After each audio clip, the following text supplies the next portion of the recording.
This presentation is brought to you by the Business Development Academy. Hey folks, first of all, I want to give a big thank you to Mayo for the chance to bring some value to his audience. Mayo's desire to help you is a huge inspiration for us, and we want to make sure that we deliver. Second, just to frame this, I'm nothing special. My dad is a mechanic, an electrician, and then a construction inspector. My mom was an assistant librarian and a volunteer sports admin. I grew up kind of shy. I wasn't good in school, and I had no serious career aspirations. Most of my higher education was from community colleges, and I have ADHD. On the other hand, I've ridden some of the best waves in the world. I put up the first snow cameras in Tahoe, saved Walmart on a Black Friday launch, solved an impossible problem for Google, and I got bored driving Ferraris after 7 years of tuning, testing, and repairing them. Yes, I used to be a Ferrari mechanic. How does all this happen for a guy without a fancy background? It takes around 5,000 hours of tuning and testing exotic cars for the lesser models to get boring. And at 10,000 hours, everything is boring unless it's incredibly rare. My job for 7 years was wrenching on Ferraris, Lamborghinis, and vintage race cars. I got there by making my own luck. I didn't start off wanting that role, but I did put all the parts in the motion to make it happen.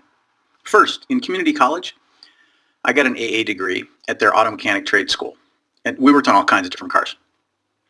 Second, I became interested in racing and built my own car. And there's lots of lessons learned in building a race car when you have no money. Third, I saved up and I got myself into a small racing school. And there, I overcame my social anxiety to ask another student some questions and then help them with their car. And fourth, over dinner, I shared my desire to get into racing with that student. The fifth thing that happened is that student offered to introduce me to some people, and I said yes. Opportunity often arrives dressed in overalls and looking like hard work. This is a famous quote from Thomas Edison. Now, more recently, Ashton Kutcher, the actor, gave an amazing acceptance speech at the Teen Choice Awards. He repeated Edison's quote, and he spoke about how he always felt lucky to have a job, and that jobs were always stepping stones. This is a great perspective that I agree with 100%. When we have these stepping stones, we need to use them. When I started racing, every book I could get helped my understanding of the craft. Every car I worked on helped my understanding of the fundamentals, and every failed experiment helped me understand the limits. My grind was prepping me for the next level. Now, I will have to admit, my social life has never been that hot. Partly it's because my heart was usually in a project. On the other hand, my accomplishment list is world class. I made very conscious choices about where to say yes because it served where I wanted to get to next. When you're arriving at places like this that are beyond your dreams, regrets just aren't part of the game. I've had a lot of failures, and like Nelson Mandela, either I win or I learn. There is no losing. This same approach of stacking together skills and practicing them made it easy for luck to hit me in other places, like my first software team lead, or the lateral promotions I got inside companies, or the other special project promotions, and many more. Looking at the skills a different way, everyone at some place in their lives feels powerless. When my grandmother collapsed, or when my wife wanted a divorce, the time my manager chewed me out for a failed process improvement, and another time when I wanted to cry from stress in the middle of work, these are all places of feeling powerless. But we also have places where we feel powerful. That could be working with tools, knitting, writing a sales pitch, making good marketing copy. It could be anything. The difference between powerless and powerful is skill competency. When work stresses us out, it's because we don't have good coping or maintenance skills. When our partner is unhappy, it's because of a string of unskilled activities. And when a manager is upset, it's because we didn't know how to communicate well enough. There's no judgment here. These are all skills that are learnable. And at one point, I didn't know how to tune a 12-cylinder Ferrari either. Learning and improving our skills makes us powerful. I've improved my communication skills, my relationship skills, my medical skills, and my stress management. One other thing is that when we feel powerless, it's a slippery slope to anxiety, depression, anger issues, substance abuse, and self-harm.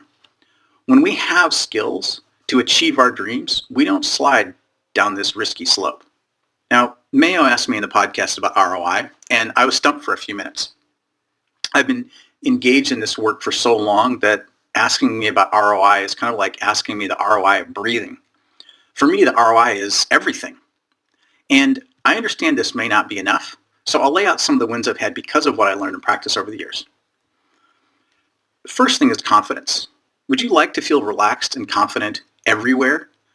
To be able to be humble, because that's what deep confidence gives you, and always be ready for new challenges. Many people don't have that level of core confidence to take on challenges, so they blame something else rather than look at themselves.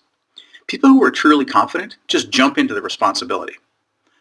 Having confidence has enabled me to chat with celebrities. It got me my role at Google.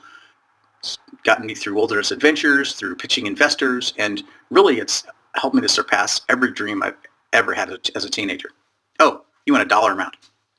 Okay, aside from the years I was being paid to drive Ferraris, I used the skills to earn a $50,000 contract for a startup that didn't actually exist. The skills helped me find a hungry buyer, an understanding of their problems, a team that could do the work, and a pitch that the buyer loved. With the skills, it took about 5 hours of work from start to a signed contract. And then I had to spend the next week putting all the business pieces together and getting started. On a personal note, I'm a single parent. The skills empowered me to have the best divorce on the planet. My kids are happy, their mom is happy, and people who see us together often wonder how we do it. We could have had an angry and expensive divorce, but instead it was empathic and civil. If you ever want to have empowered kids, this is definitely the way. What does look like?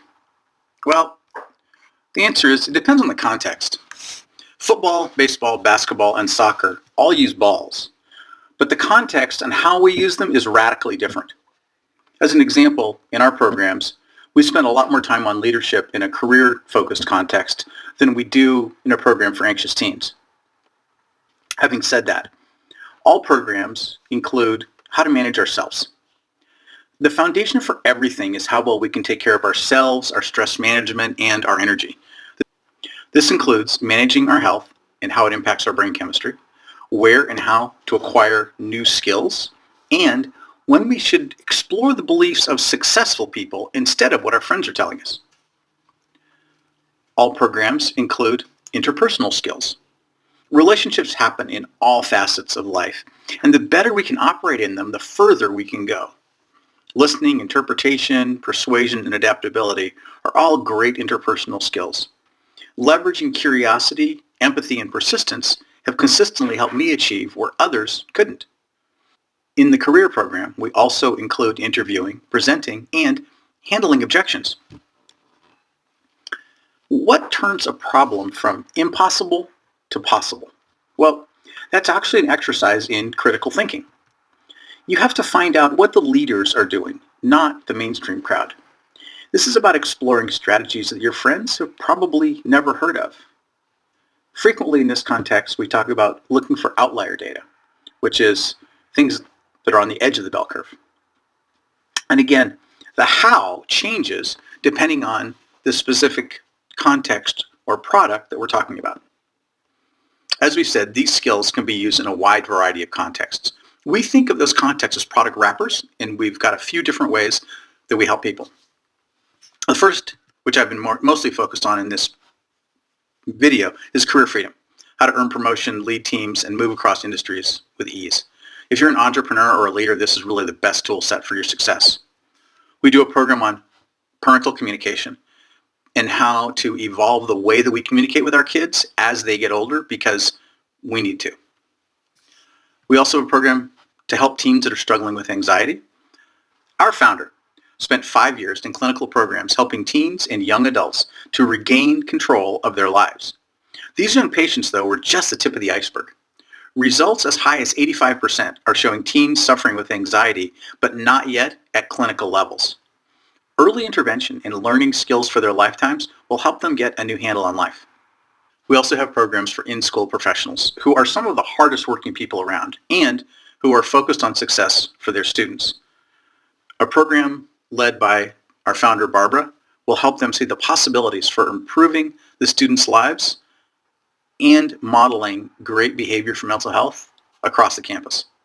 And of course, we do custom consulting because sometimes people have things that they want to work on that don't fit into existing product boxes. Thank you so much for your time. Really appreciate your attention. And feel free to reach out to us. Happy to talk to you about anything and help you understand where and how any of our programs can help you. Of course, we're always available for consulting. Hope you're having a great day. Thank you.